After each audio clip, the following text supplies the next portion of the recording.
ಈ ವಿಡಿಯೋದಲ್ಲಿ ನಾವು ಬೆಕ್ಕಿಗೆ ಚೆಲ್ಲಾಟ, ಇಲಿಗೆ ಪ್ರಾಣ ಸಂಕಟ ಗಾದೆಯ ವಿಸ್ತರಣೆಯನ್ನು ತಿಳಿಯೋಣ.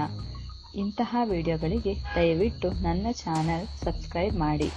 ಬೆಕ್ಕಿಗೆ ಚೆಲ್ಲಾಟ, ಇಲಿಗೆ ಪ್ರಾಣ ಸಂಕಟ. ಗಾದೆಗಳು ವೇದಗಳಿಗೆ ಸಮ.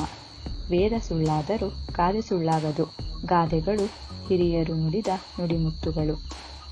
ಬೆಕ್ಕಿಗೆ ಚೆಲ್ಲಾಟ, ಇಲಿಗೆ ಪ್ರಾಣ ಸಂಕಟ ಎಂಬುದು ತುಂಬ ಅರ್ಥಪೂರ್ಣವಾದ ಗಾದೆ ಮಾತಾಗಿದೆ.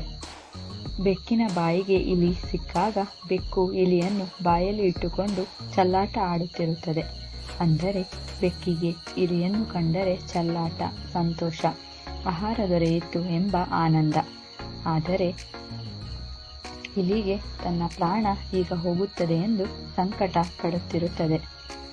ಅದೇ ರೀತಿಯಲ್ಲಿ ಕೆಲವರು ಕೂಡ ಬೇರೆಯವರಿಗೆ ತೊಂದರೆ ಕೊಡುತ್ತಾರೆ ಹಾಗೂ ಅವರ ಮನಸ್ಸಿಗೆ ನೋವುಂಟಾಗುವಂತೆ ಮಾಡಿ ಅದನ್ನು ನೋಡುವ ಇತರರಿಗೆ ನಗೆ ತರಿಸಲು ಪ್ರಯತ್ನಿಸುತ್ತಾರೆ. ಹಾಸ್ಯಕ್ಕೆ ಒಳಗಾದವರು ಮನಸ್ಸಿಗೆ ಆಗುವ ನೋವು ಬೇರೆಯವರಿಗೆ ಅರ್ಥವಾಗುವುದಿಲ್ಲ. ಹಾಗಾಗಿ ನಾವು ಮಾಡುವ ಹಾಸ್ಯ ಬೇರೊಬ್ಬರಿಗೆ ನೋವನ್ನುಂಟು ಮಾಡಬಾರದು. ಬೆಕ್ಕು ಇಲಿಯನ್ನು ಹಿಂಸೆ ಕೊಟ್ಟು ಕೊಲ್ಲುತ್ತದೆ. ಮನುಷ್ಯರಾದವರು ಈ ರೀತಿ ಮಾಡಬಾರದು.